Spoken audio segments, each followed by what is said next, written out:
तसर silk dupatta, tussar silk dress material, Sigori, Patna, Manpur और गया के सूती कपड़े भी है। हथकरघा योजनाएं में महोदय कई योजनाएं चलाए जा रही है। बिहार सहित तमाम देश में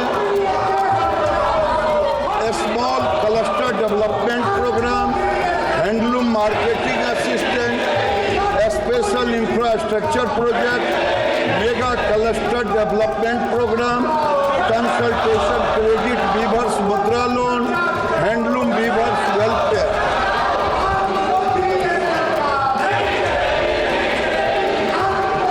उद्योग बनाने का प्रस्ताव सदन में आया है, क्यों नहीं सरकार एक छाते के नीचे पूरी योजना को लाना चाहती है?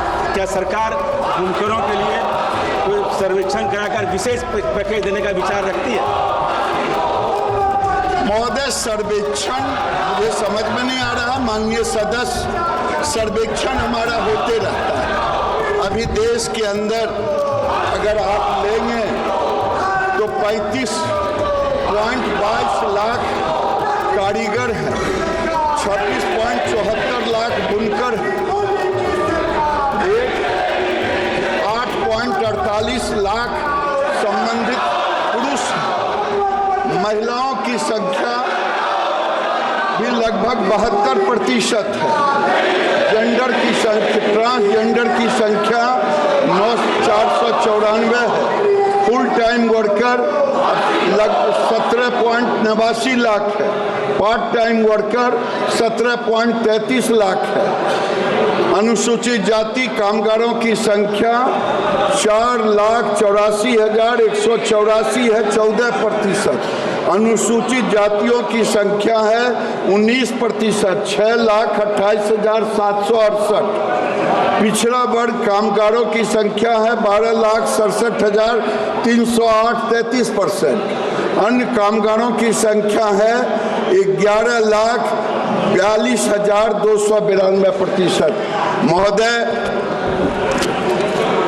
बुनकर आयोग बनाने का मैंने स्पष्ट जवाब दिया है कि कोई योजना नहीं है। उसका कारण है महोदय कि सरकार विभाग सारे काम वो कर रहे हैं बुनकर के संरक्षण के लिए, बुनकर के वित्तीय पोषण के लिए, बुनकर के जीवन यापन के लिए। और एक बार महोदय अखिल भारतीय हथकरघा बोर्ड बना था, वो एडवाइजरी के रूप में था, लेकिन वो एडवाइजरी बोर्ड भी महोदय 2 साल के लिए केवल बना था। और उसके बाद ये 2020 में इसकी उपयोगिता नहीं साबित होने पर ये भी उसको हटा दिया गया। तो मैं समझता हूँ जब सरकार बुनकरों के लिए सारी चीज़ें कर रही है, चाहे उनके जीवन यापन, अपग्रेडेशन, शेड बनाने का काम, चाहे उनके अन्य चीज़ों का, उनके मार्केटिंग का, उनके डिजाइनिंग का, तो ऐसी स्थिति में महोदय मैं निवेदन करूंगा कि बुनकर आयोग के बदले सरकार को जब आपका जो भी सलाह होगा वो मानते रहेंगे। हम बुनकरों के लिए ही काम कर रहे हैं और बुनकरों के लिए काम अगर आप बिहार का देखेंगे, देश और बिहार में, तो मैं आपको बता रहा हूँ 1,04,000 वीवर्स इम्प्रूव्ड लूम एसेसरीज हथकरघा संवर्धन सहायता की तरह दी गई, उसमें बिहार को भी 400 के करीब दी गई। और अगर आप देखेंगे 86,445 हैंडलूम वर्कर्स को स्किल अपग्रेडेशन ट्रेनिंग दी गई, तो 2,382 हैंडलूम वर्कर्स को बिहार में भी दी गई ट्रेनिंग। अगर आप देखेंगे 6,546 वर्कर को वर्क सेट दिया गया, तो बिहार में भी 265 वर्कर को वर्क सेट दिया गया। 14,717 वीवर्स को लाइटिंग यूनिट दिया गया, बिहार में भी 581 दिया गया। 2443 मार्केटिंग इवेंट्स अभी तक किए गए, जिसमें बिहार का भी संख्या उसके अनुपात में रहा। तो हर तरह से हम करते रहे महोदय, इसलिए इसकी जरूरत नहीं है। Shrimati D Purandeswari. Thank you, Honorable Speaker, sir. Sir, we have about 4.3 million weavers in our country who face various issues and challenges like accessibility to loan, upgradation of design, access to सदन की कार्रवाई जब शुरू हुई है तो विपक्ष की तरफ से वहां पर हंगामा, लेकिन फिलहाल सदन की कार्रवाई चल रही है, प्रश्नकाल चल रहा है। और ये जो हंगामा आज जैसे ही सदन की कार्रवाई शुरू हुई तो सिर्फ भीतर ही नहीं बल्कि उससे पहले जो विपक्ष के सांसद हैं उन्होंने संसद भवन परिसर में अपने तेवर दिखा दिए थे। संसद की कार्रवाई शुरू होने से पहले ही इंडिया गठबंधन के सांसदों ने संसद के मकर द्वार पर विरोध प्रदर्शन किया था। उसकी भी तस्वीरें हैं, दिखाएंगे आपको। इंडिया गठबंधन के सांसदों ने अदानी और संभल के मुद्दे पर यह प्रदर्शन किया। इस विरोध प्रदर्शन में राहुल गांधी, प्रियंका गांधी भी मौजूद रहे। हंगामे में भी विपक्ष लेकिन एकजुट नजर नहीं आया, क्योंकि हर बार की तरह आज भी विपक्ष के इस विरोध प्रदर्शन में टीएमसी शामिल नहीं थी। टीएमसी ने इससे दूरी बनाई हुई है।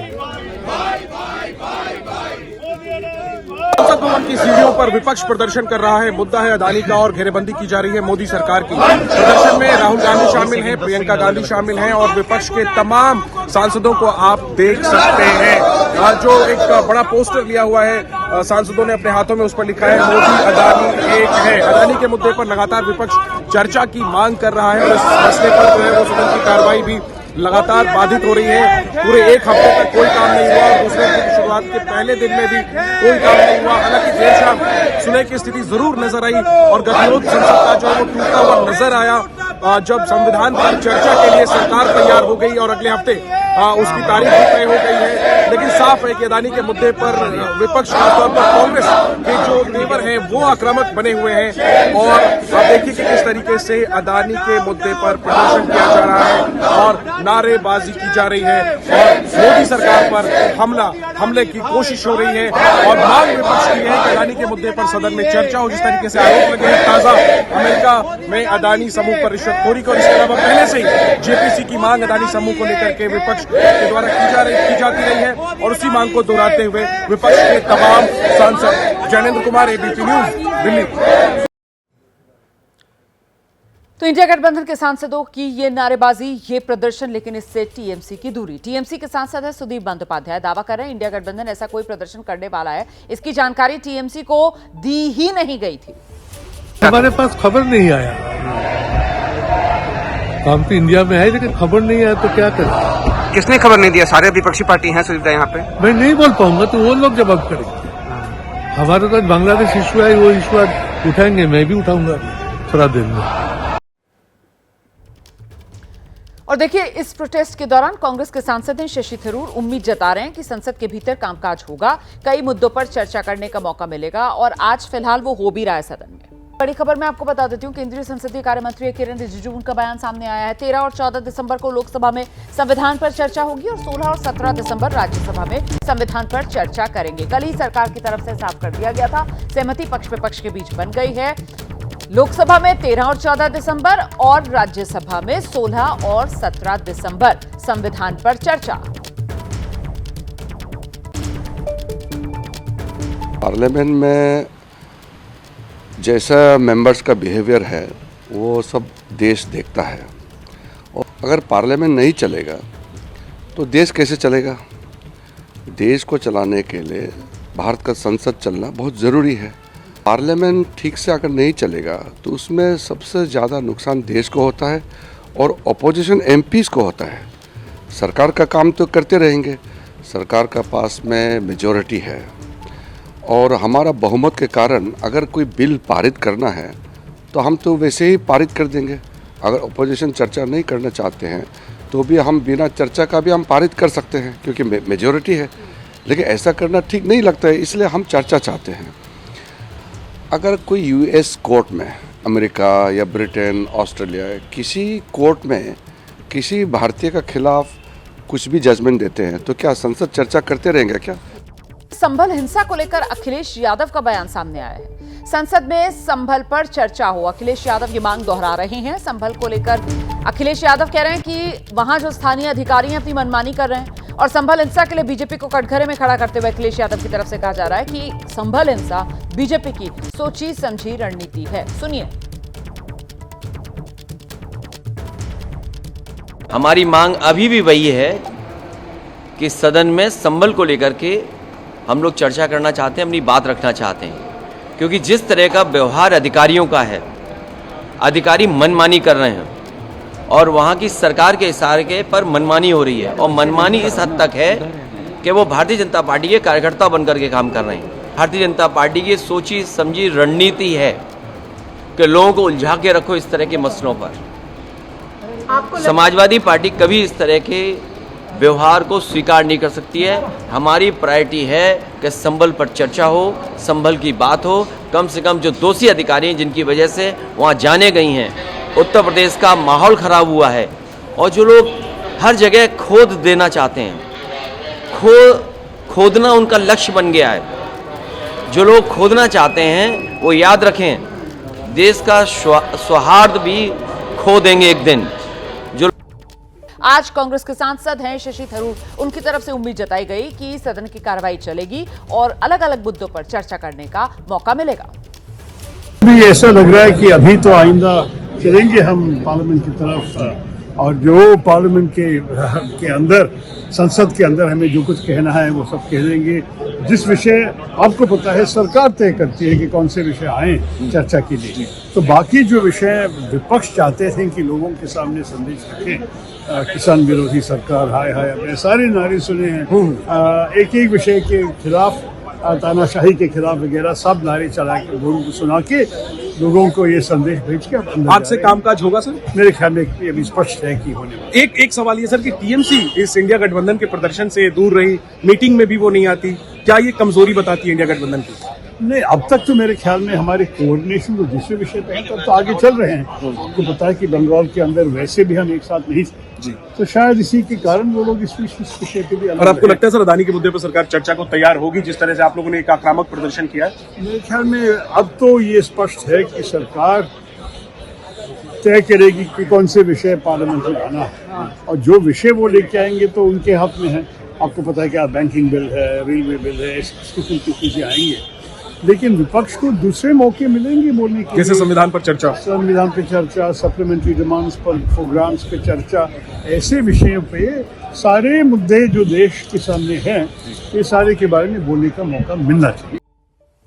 खबर उत्तर प्रदेश की राजधानी लखनऊ से है, जहां रामाधीन मैरिज लॉन में एक शादी समारोह में छात्रों और बारातियों के बीच जमकर हो गई मारपीट। वीडियो सोशल मीडिया पर काफी वायरल है। तस्वीरें मैं आपको दिखा रही हूं, देखिए। लखनऊ विश्वविद्यालय के कुछ छात्र रामाधीन मैरिज हॉल में आयोजित एक शादी समारोह में फ्री में खाना खाने पहुंच गए थे और इसी का बारातियों और घर वालों ने विरोध कर दिया तो छात्र उग्र हो गए, जिसके बाद छात्रों ने हॉस्टल फोन करके अपने और छात्र दोस्तों को मौके पर बुला लिया और इसके बाद 100 से ज्यादा छात्र शादी समारोह में पहुंच गए, जमकर तोड़फोड़ की। इस दौरान मौके पर भगदड़ मच गई, छात्रों पर लूटपाट, महिलाओं से बदसलूकी, मारपीट का भी आरोप लगा। मारपीट में दूल्हे समेत 5 लोगों के घायल होने की खबर है और ये जो हंगामा हुआ, इसकी जानकारी मिलते ही पुलिस मौके पर पहुंची, लाठियां भांजकर छात्रों को मौके से खदेड़ा और साथ ही एक छात्र को हिरासत में भी लिया गया।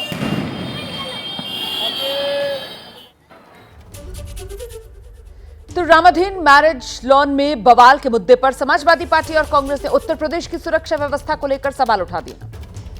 कि उत्तर प्रदेश की कानून व्यवस्था को लेकर लगातार सवाल उठते रहे हैं। दंगे हो रहे, हिंसा हो रही, हत्या हो रही है, लूट, बलात्कार, चैन स्नैचिंग जैसी घटनाएं लगातार हो रही है। और अब जिस तरह से उत्तर प्रदेश की राजधानी लखनऊ में एक बारात में खाना खाने को लेकर जिस तरह से पुलिस के सामने बम कट्टे और चले हैं, मारपीट हुई है, वो उत्तर प्रदेश की कानून व्यवस्था को बताने के लिए काफी है। भारतीय जनता पार्टी की सरकार को उत्तर प्रदेश की कानून व्यवस्था पे काम करने की आवश्यकता है। उत्तर प्रदेश की कानून व्यवस्था की तो बात छोड़िए, लखनऊ में ही अराजकता की पराकाष्ठा हो रही है। बारात के साथ दुर्व्यवहार हुआ और पुलिस उसको संभालने में नाकाम रही, तो बाकी अन्य जिलों में क्या होता होगा ये देखने वाली बात है। जिस तरीके से एक महिला की चेन घसीटी जा रही थी, पर्स घसीटा जा रहा था और सब लोग बेबस थे, और पुलिस प्रशासन पंगु था, कहीं दिखाई नहीं दे रहा था, उससे स्पष्ट हो रहा है कि पूरे उत्तर प्रदेश में जंगल राज है।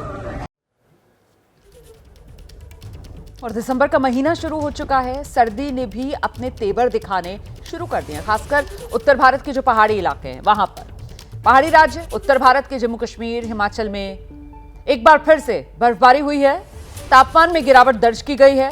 ये तस्वीरें कुपवाड़ा जिले के माछिल सेक्टर की हैं। आज सुबह ताजा बर्फबारी यहां पर हुई है और तभी देखिए आप किस तरीके से ये बर्फ की सफेद मोटी परत बिछी हुई नजर आ रही है और बर्फबारी होती हुई भी नजर आ रही है यहां जम्मू कश्मीर के कुपवाड़ा में। मौसम विभाग के मुताबिक दिसंबर के दूसरे सप्ताह से ठंड में और तेजी आएगी और साथ ही वेस्टर्न डिस्टर्बेंस की वजह से जम्मू कश्मीर में हल्की बारिश की भी संभावना जताई गई है। राज्यसभा में संभल हिंसा को लेकर समाजवादी पार्टी के सांसद हैं प्रोफेसर रामगोपाल यादव। उनका बयान सामने आया है, कह रहे हैं संभल को पुलिस ने छावनी में तब्दील कर दिया है। सुनिए। गया और जबरदस्ती चुनाव कब्जा कर लिया था और उससे ध्यान बटाने के लिए रामगोपाल जी आपसे आशा करता हूं संयम योजनाबद्ध तरीके से सब ये हुआ और उसका सबूत सुनिए, उसका प्रमाण ये है कि जो कमेटी गवर्नमेंट ने बनाई है, 3 मिनट सर, अभी 3 मिनट तो हुए नहीं, जो committee government Santosh Kumar P. तो राज्यसभा में प्रोफेसर रामगोपाल यादव की तरफ से आज संभल हिंसा का जिक्र करते हुए कहा गया संभल में गोलियां चलाई गईं। प्रोफेसर रामगोपाल यादव की तरफ से कहा गया कि संभल को पुलिस ने छावनी में तब्दील कर दिया है। इतना ही नहीं, प्रोफेसर रामगोपाल यादव की तरफ से यह भी कहा गया कि देखिए चुनाव में धांधली और उसको छुपाने के लिए, ध्यान भटकाने के लिए संभल में यह हिंसा करवाई गई है। इस तरीके की तमाम बातें प्रोफेसर रामगोपाल यादव की तरफ से कही गई हैं। एक बार फिर से जरा सुनाते हैं प्रोफेसर रामगोपाल यादव राज्यसभा में आज उनकी तरफ से क्या कहा गया, सुनाइए जरा। गया और जबरदस्ती चुनाव कब्जा कर लिया था और उससे ध्यान बटाने के लिए रामगोपाल जी आपसे आशा करता हूं संयम योजनाबद्ध तरीके से सब ये हुआ और उसका सबूत सुनिए, उसका प्रमाण ये है कि जो कमेटी गवर्नमेंट ने बनाई है, 3 मिनट सर, अभी 3 मिनट तो हुए नहीं, जो committee government Santosh Kumar P.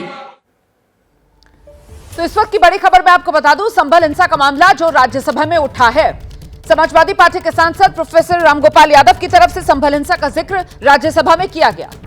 संभल को पुलिस ने छावनी में तब्दील कर दिया, ये प्रोफेसर रामगोपाल यादव की तरफ से कहा गया। संभल में गोलियां चलाई गई, ये प्रोफेसर रामगोपाल यादव ने कहा। और इतना ही नहीं, उनकी तरफ से कहा गया कि चुनाव में जो जबरदस्ती हुई है उससे ध्यान भटकाने के लिए ये संभल की हिंसा। संभल विवाद के बीच बदायूं कोर्ट में सुनवाई आज होनी है। मंदिर बनाम मस्जिद वाले मामले में जिला अदालत में यह सुनवाई, मामला सुनवाई योग्य है या नहीं, इसको लेकर अभी फिलहाल कोर्ट में बात होगी। सुनवाई में पहले मुस्लिम पक्ष अपनी दलीलें रखेगा। अदालत में 30 नवंबर को यह मामला पहुंचा था। जामा मस्जिद के मंदिर होने का दावा हिंदू पक्ष की तरफ से किया गया था। 2022 में भारत हिंदू महासभा ने यह दावा किया था। हमारा कहना ये कि मुकदमा जो है जो दायर किया ये फर्जी दायर किया है, यहाँ के अमन अमान को ख़त्म करने के लिए दायर किया है। इनका कोई हक ही नहीं है, ना कुछ है। जामा मस्जिद 850 साल पुरानी है और जैसे इन्होंने ये कहा कि मुग़ल आक्रांता, इनके अपने दावे, मुग़ल आक्रांता से तो कोई मतलब ही नहीं। ये जो है गुलाम बख्श शमसुद्दीन अल्तमिश ने बनाया था, उन्हें हिस्ट्री की नॉलेज नहीं है। इन्हें मुकदमा करना था फर्जी, इसलिए कहीं से कहीं लिख दिया। आजकल एक फैशन चला गया है मुग़ल आक्रांता, मुग़ल आक्रांता। प्राइवेट डॉक्यूमेंट नहीं है, वो सारे सरकार के ही डॉक्यूमेंट है, कोई प्राइवेट डॉक्यूमेंट नहीं है। यहाँ से मुलायम सिंह सरकार से लेके बीजेपी गवर्नमेंट और मायावती गवर्नमेंट तक के कागज हैं और पूरा सारे से एक भी एक सरकारी डॉक्यूमेंट है। हम इसी वजह से मजबूती के साथ आए हुए। वो अपना पक्ष रखेंगे, हम अपना पक्ष रखेंगे। हमें पता है हमारे डॉक्यूमेंटों के आधार पर हम पूरा केस को अपनी तैयारी के हिसाब से आए हुए हैं और हमें जो कोर्ट का निर्णय होगा वो हमें मान्य होगा। वहीं एएमआईएम के प्रमुख हैं असदुद्दीन ओवैसी। जामा मस्जिद बनाम नीलकंठ महादेव मंदिर मामले पर उनकी कड़ी प्रतिक्रिया सामने आई है। एक्स पर पोस्ट करके असदुद्दीन ओवैसी कह रहे हैं बदायूं की जामा मस्जिद को भी निशाना बनाया गया है। ये है वो एक्स पर पोस्ट असदुद्दीन ओवैसी का। बदायूं उत्तर प्रदेश की जामा मस्जिद को भी निशाना बनाया गया। शरपसंद हिंदुत्ववादी तंजीमें किसी भी हद तक जा सकती हैं, उन पर रोक लगाना भारत के अमन और इत्तेहाद के लिए बहुत जरूरी है। आने वाली नस्लों को एआई की पढ़ाई के बजाय एएसआई की खुदाई में व्यस्त कर दिया जा रहा है। हम सीधे आपको लेकर चलेंगे, हमारे साथ हमारे सहयोगी भरत शर्मा इस वक्त मौजूद है। जरा जानते हैं भरत शर्मा से, कब ये मामला सुनवाई के लिए आएगा अदालत में? भरत, बताइए जरा विस्तार से। देखिए, हम आपको बताएं, आज ये मामला सुनवाई के लिए है। ये माना है आज सुनवाई इस बात की है कि ये मामला सुनने लायक है या नहीं है। वहीं पर मुस्लिम पक्ष के वकील का ये कहना है कि इस मामले में कोई ऐतिहासिक जानकारी हिंदू पक्ष को नहीं है और ये मामला कोर्ट में चलने लायक नहीं है और इससे कुछ नहीं है, केवल एक माहौल खराब होगा। वहीं हिंदू पक्ष का ये कहना है कि हमारे पास सारे साक्ष्य इस बात के मौजूद है कि ये मंदिर था। अदालत में हिंदू पक्ष की तरफ से कब ये याचिका दाखिल की गई थी, जरा इसके बारे में बैकग्राउंडर विस्तार से बताइए। ये हिंदू महासभा के प्रदेश संयोजक मुकेश पटेल की तरफ से 2022 में दाखिल की गई थी इस बात को लेकर कि ये नीलकंठ महादेव का मंदिर था जो जामा मस्जिद इस समय है। तो 30 नवंबर को पहली बार ये मामला अदालत के सामने आया और तब अदालत ने जवाब मांगा मुस्लिम पक्ष से, जो आज जवाब मुस्लिम पक्ष की तरफ से दिया जाएगा और उसके आधार पर यह तय किया जाएगा कि मामला सुनने लायक है या नहीं। भरत जी बिल्कुल आज यही तय होगा कि ये मामला सुनने लायक है या नहीं है। वहीं मुस्लिम पक्ष भी कह रहा है कि ये मामला बिल्कुल सुनने लायक नहीं है, लेकिन हिंदू पक्ष वही ये कह रहा है कि हमारे पास सारे साक्ष्य मौजूद हैं कि ये मंदिर था और ये तय आज सुनवाई में यही तय होना है आज। नहीं तो फिलहाल मुस्लिम पक्ष की तरफ से तैयारी क्या है? जो दलीलें अदालत के सामने दी जाएंगी 1991 प्लेसेस ऑफ वर्शिप एक्ट, उसके आधार पर मुस्लिम पक्ष कहेगा कि ये मामला सुनने लायक नहीं है, या फिर कुछ और आधार भी मुस्लिम पक्ष ने जो तैयार किए हैं अदालत के सामने दलीलें रखने के लिए, वो क्या है? मुस्लिम पक्ष का ये कहना है कि हमारे पास इस बात के साक्ष्य मौजूद हैं कि ये मंदिर नहीं था और ये बिल्कुल मामला चलने लायक है ही नहीं और ये बिल्कुल इतिहास की कोई जानकारी नहीं है हिंदू पक्ष को, केवल ये माहौल खराब करने की कोशिश की जा रही है। मुस्लिम पक्ष का ये कहना है। सिखों की सर्वोच्च धार्मिक संस्था है श्री अकाल तख्त साहिब, वहीं से मिली धार्मिक सजा के तहत आज अकाली दल के अध्यक्ष सुखबीर सिंह बादल स्वर्ण मंदिर में सेवादार बनकर अपनी ड्यूटी करते हुए वो नजर आए। तस्वीर आपके सामने है, ये सजा है जो सुखबीर सिंह बादल काट रहे हैं। सुखबीर सिंह बादल श्री हरमंदिर साहिब के प्रवेश द्वार पर आप देखिए किस तरीके से वो जो बर्छा है वो हाथ में थामे हुए बैठे हुए नजर आ रहे हैं। सेवादार की वेशभूषा पहने हुए हैं। 1 घंटे के लिए उन्होंने ड्यूटी दी और आपको बैठे हुए इसलिए नजर आ रहे हैं क्योंकि दरअसल पैर की उंगली में फ्रैक्चर है सुखबीर सिंह बादल के, इसी वजह से उन्हें यहाँ पर सेवादार के तौर पर सिर्फ पहरा देने की ड्यूटी पर लगाया गया है सजा के तौर पर। वहीं अकाली दल के जो बाकी नेता हैं जो पंजाब सरकार में शामिल थे, जिन पर बेअदबी मामले में कुछ न करने का आरोप लगा और फिर उसके वो दोषी पाए गए और तब अकाल तख्त ने उन्हें ये सजा सुनाई। इसके तहत विक्रम सिंह मजीठिया को आप देख रहे हैं, देखिए स्वर्ण मंदिर में लंगर के बर्तन धोते हुए नजर आ रहे हैं। यहाँ पर विक्रम सिंह मजीठिया बर्तन मांजते हुए नजर आ रहे हैं। अकाली दल के नेताओं को अकाल तख्त की ओर से ये सजा जो है वो 2007 से 2017 तक पंजाब में सरकार चलाने के दौरान जो गलतियां उनसे हुई हैं उसी को लेकर दी गई है। खासतौर से वो बेअदबी मामला और बेअदबी मामले में पंजाब सरकार का कुछ ना करना, उसी को लेकर ये सजा जो अकाल तख्त की तरफ से सुनाई गई। बड़ी खबर, दिल्ली के मंगोलपुरी में दरअसल एक युवक की हत्या कर दी गई। आपसी विवाद में गोली मारकर युवक की हत्या कर दी गई। आरोपी जो है उनकी अब तक गिरफ्तारी नहीं हो पाई है। हालांकि जो जानकारी मिल रही है उसके मुताबिक पुलिस ने शिनाख्त कर ली है, आरोपियों की गिरफ्तारी अभी तक हो नहीं पाई है। ये मामला जो है वो आपसी विवाद का है और आपसी विवाद में ही एक युवक की गोली मारकर हत्या कर दी गई है। तो दिल्ली का ये मामला है, दिल्ली के मंगोलपुरी में युवक की हत्या का ये मामला, और इसको लेकर अरविंद केजरीवाल ने अपराध के मामले पर एक बार फिर हमला बोला है। कटघरे में बीजेपी को खड़ा किया है, एक्स पर पोस्ट किया है अरविंद केजरीवाल ने। दिल्ली में खुलेआम लोगों के मर्डर हो रहे हैं और बीजेपी कह रही है दिल्ली में क्राइम कोई मुद्दा ही नहीं है। दिन दहाड़े महिलाओं के साथ रेप हो रहे हैं, महिलाएं डरी हुई हैं और बीजेपी कह रही है दिल्ली में क्राइम कोई मुद्दा ही नहीं है। सड़कों पर खुलेआम गोलियां चल रही हैं और बीजेपी कह रही है दिल्ली में क्राइम कोई मुद्दा ही नहीं। व्यापारियों को फिरौती के फोन आ रहे हैं और बीजेपी कह रही है दिल्ली में क्राइम कोई मुद्दा ही नहीं। अगर आप समस्या को स्वीकारेंगे ही नहीं तो समाधान कैसे निकलेगा? ये सवाल पूछ रहे हैं अरविंद केजरीवाल। दिल्ली की सड़कों पर जल्दी ही मोहल्ला बसें दौड़ने जा रही हैं, जिसको लेकर दिल्ली के मुख्यमंत्री आतिशी ने आज कुशक बस डिपो में बसों का निरीक्षण किया है। इस डिपो में 160 मोहल्ला बसें तैयार खड़ी हुई हैं। तस्वीर आपके सामने है। जल्दी ही दिल्ली की सड़कों पर रफ्तार बढ़ती हुई नजर आएंगी ये मोहल्ला बसें। मोहल्ला बसें राजधानी के उन तंग इलाकों में जाएंगी जहां बड़ी बसें नहीं जा पाती हैं। दिल्ली सरकार का दावा है कि 2025 तक ऐसी कुल 2140 बसें सड़कों पर उतार दी जाएंगी। 2 रूट्स पर बसों का ट्रायल शुरू हो चुका है। मोहल्ला बसेस 9 मीटर की बसेस हैं जिन कंजेस्टेड एरियाज में बड़ी बसेस नहीं जा पाती हैं।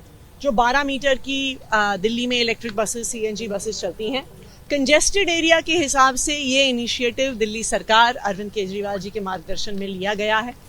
दिल्ली में हमेशा से ट्रांसपोर्ट में एक समस्या रही है लास्ट माइल कनेक्टिविटी, कि चाहे मेट्रो से हम लंबी लंबी दूरियां कवर कर लें, और मेट्रो का दिल्ली में बहुत एक्सपेंशन भी हुआ है, लेकिन मेट्रो स्टेशन से घर कैसे पहुंचा जाए ये अभी तक दिल्ली वालों के लिए बहुत समस्या होती है। तो लास्ट माइल कनेक्टिविटी की समस्या का समाधान करने के लिए 2000 से ज़्यादा ऐसी मोहल्ला बसेस को दिल्ली में उतारा जाएगा। 2025 में ही ये 2140 बसेस हैं जो उतर जाएंगी, और आने वाले 2 हफ्ते के अंदर 150 मोहल्ला बसेस दिल्ली की सड़कों पे दिखेंगी। तो मोहल्ला बस 196 किलोवाट की कुल क्षमता वाली 6 बैटरी पैक से तैयार की गई। इसके बारे में कुछ और डिटेल्स आपको बताते हैं। 45 मिनट की चार्जिंग के साथ 200 किलोमीटर से ज्यादा की ये रेंज देती है। 9 मीटर की इन मोहल्ला बसों में 23 सीटें हैं और 13 यात्रियों के खड़े होने की भी जगह है। और क्या कुछ इनकी खासियत है, इन मोहल्ला बसों की एबीपी न्यूज संवाददाता दीपक रावत की ग्राउंड रिपोर्ट में देखिए। दिल्ली में अब तक आपने मोहल्ला क्लिनिक के बारे में सुना होगा, लेकिन अब आप मोहल्ला बस के बारे में भी सुनेंगे और इनको सड़कों पर दौड़ते हुए भी देखेंगे। दरअसल दिल्ली सरकार मोहल्ला बस का एक नया कॉन्सेप्ट लेके आई है। मोहल्ला बस यानी कि मोहल्ले मोहल्ले तक पहुंचने वाली बस। अब इस तरीके से इसको समझिए कि छोटे साइज की बसें हैं, क्योंकि दिल्ली में कई इलाके ऐसे हैं जहां पर बड़ी बसें नहीं जा पाती हैं, टर्न नहीं ले पाती हैं। उन जगहों पर भी बसें जा सकें, लोगों को सहूलियत हो, इसलिए ये इलेक्ट्रिक मोहल्ला बसें जो हैं वो दिल्ली की सड़कों पर बहुत जल्दी उतरने वाली हैं। अब आपको इसकी खासियत के बारे में अंदर से बताते हैं। पहले तो आप बाहर से कुछ समझिए कि करीबन 9 मीटर की लंबी ये बस है, यानी कि बहुत छोटी बस है। किसी भी कंजेस्टेड इलाके में ये बहुत आसानी से पहुंच सकती है, टर्न ले सकती है। दूसरी सबसे बड़ी खासियत जो इस बस की है वो ये कि ये इलेक्ट्रिक बस है। दिल्ली में जो नई बसें जितनी भी आ रही हैं उनमें ज़्यादातर इलेक्ट्रिक बसें हैं, ताकि जो पोल्यूशन है, जो गाड़ियों के धुएं से जो प्रदूषण होता है, वो जो प्रदूषण का स्तर है उसको कम किया जा सके। आप इसमें कैमरे भी देख सकते हैं, सीसीटीवी कैमरों पर लगे हुए हैं। इस तरफ अगर आप देखें तो ये देखिए 2 से 3 सीसीटीवी कैमरे हैं, यानी कि अंदर बाहर क्या स्थिति है उस स्थिति को इस कैमरे के जरिए देखा जा सकता है। यहाँ पर आप इमरजेंसी पुश बटन भी देख रहे हैं। जब इमरजेंसी होती है तो आप इस पुश बटन को दबाएंगे, कंट्रोल रूम तक ये खबर पहुँच जाएगी कि बस में किसी प्रकार की कोई परेशानी है तो तुरंत जो है कंट्रोल रूम मदद पहुँचा सकता है। हमारे साथ चालक भी हैं, उनसे बात करते। सर, आपका नाम क्या है? राजा अवनीश सर। क्या क्या चीज़ें और हैं जो आप बता सकते हैं इस बस में दी गई हैं? इसमें सर थोड़ी सही दी है, बहुत अच्छी बनाई है गाड़ी, पहले से गाड़ियों से बहुत अच्छी गाड़ी बनाई हुई है। आसान में छोटे रास्तों पर भी चल सकते हैं हम, मोड़ने में दिक्कत, छोटी गाड़ी है तो जाम में भी निकलने में कोई प्रॉब्लम नहीं होती है सर। आमतौर पर आपने बड़ी बसें भी चलाई होंगी? जी सर। उसमें टर्न लेने में बहुत दिक्कत आती होगी? जी सर। और दिल्ली में तो कई इलाके ऐसे हैं जहाँ पर बड़ी बसें जा ही नहीं सकती सर। ये उसके लिए कैप्टन में है कि बढ़िया गाड़ी जो छोटी रोडों पर चल सकती है, मतलब कहीं भी चली जाएगी बहुत आसानी से, टर्न भी ले लेगी। हाँ जी सर। सोलापुर से बड़ी खबर आ रही है। मरकवाड़ी में प्रशासन ने मतदान रुकवा दिया है। यहां ग्रामीण खुद ही मतपत्र से मतदान कर रहे थे। ईवीएम में हेराफेरी का ग्रामीणों ने आरोप लगाया था। दरअसल पूरा माजरा क्या है ये आपको जरा समझा देते हैं। मरकड़वाड़ी सोलापुर की मालशिरस विधानसभा क्षेत्र में आता है। यहां मालशिरस सीट से शरद गुट के उत्तम राव जानकर ने जीत हासिल की, लेकिन महाविकास अघाड़ी समर्थक चुनाव आयोग के उस आंकड़े पर सवाल उठा रहे हैं जिसमें बीजेपी उम्मीदवार राम सतपुते को बढ़त दिखाई गई। इसीलिए दोबारा से ग्रामीणों ने खुद ही मतपत्र के जरिए मतदान करने का फैसला लिया था।